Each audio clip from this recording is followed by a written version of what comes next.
లడక్ లో ఇటీవల చెలరేగిన హింస కేసులో సామాజిక కార్యకర్త వాంగ్ చుక్ అరెస్ట్ అయ్యారు.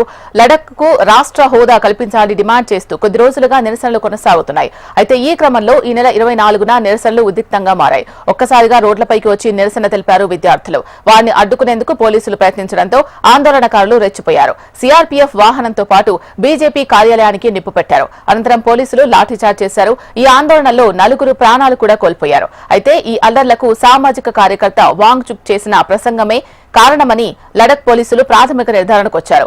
ఈ కారణంతోనే మధ్యాహ్నం 2:30 లేహ్ సరిహద్దుల్లో ఆయనను లడక్ డీజీ జవాంగ్ టీం అదుపులోకి తీసుకుంది.